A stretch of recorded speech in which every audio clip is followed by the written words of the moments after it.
Coach, can we just get an opening statement on how you felt the game progressed, and then just, how you guys felt, how you were able to get that game-winning goal at the end there and just hold them off, and just kind of the sense you had throughout the game. What were you feeling?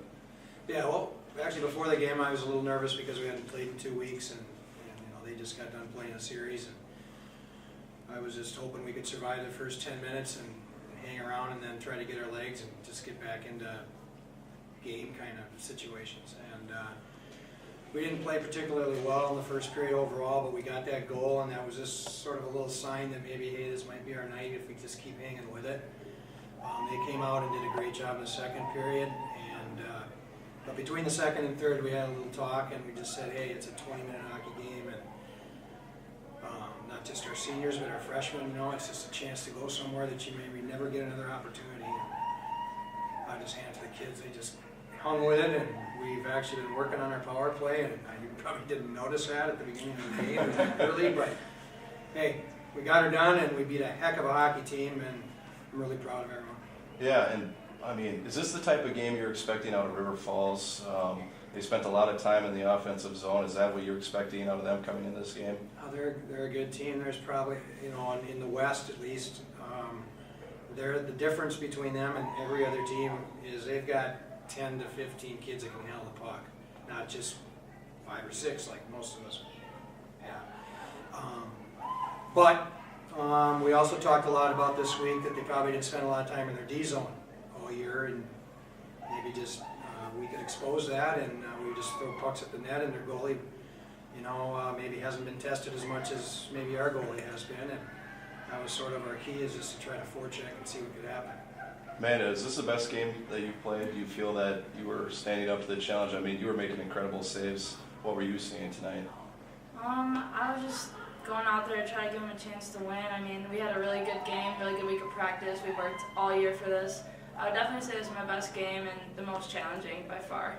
Yeah, and Kaitlyn, how fitting was it for you to get the game winner on the power play? And especially, can you just talk a little bit about what this season has meant to you? Because, last year, just not too long ago, you had that season-ending injury. You didn't know if you're going to ever play again, and now you're leading the team in points and get the game winner. So how special is that for you? Extremely special, and actually River Falls is even more special because this was the first game that I came back to watch after my injury. And I even know players on that team, but I just love watching us play against this team because they're just such a great battle. And earlier in the year when we saw them, we didn't match up as well as we did tonight, and we really brought everything that we had, and we had nothing to lose and really showed it out there. And also, we didn't play with the exact lines that we played with tonight, and I just owe everything to my line. Like, they set that goal up, and they have given me a lot of the success that I've gotten so far, and I owe so much to them.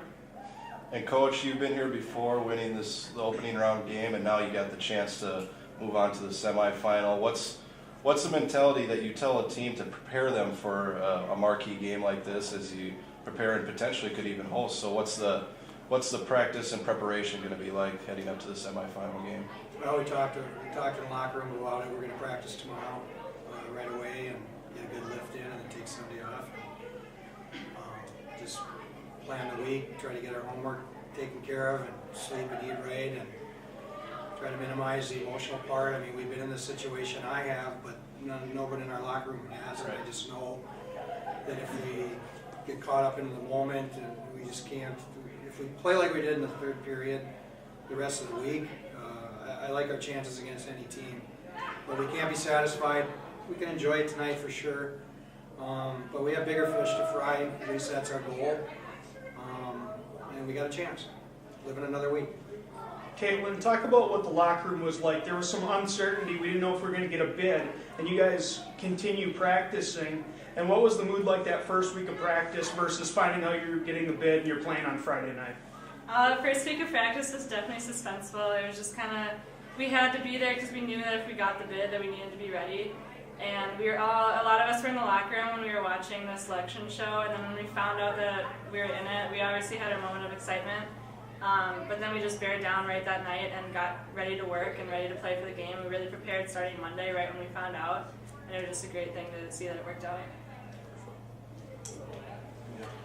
Coach, I guess kind of the difference in the first period, I know they only got about 4 shots on goal. Kind of what really changed? It seemed the tempo really increased in that second period, I guess both ways. Was there a certain thing that really changed? I don't know. I guess if I was just up there objectively watching it, I mean, we're the underdog coming in, and maybe they were a little nervous about that, you know, and probably just were trying to, as nervous as we were, but for different reasons. And I think so it was sort of a feel out on both sides.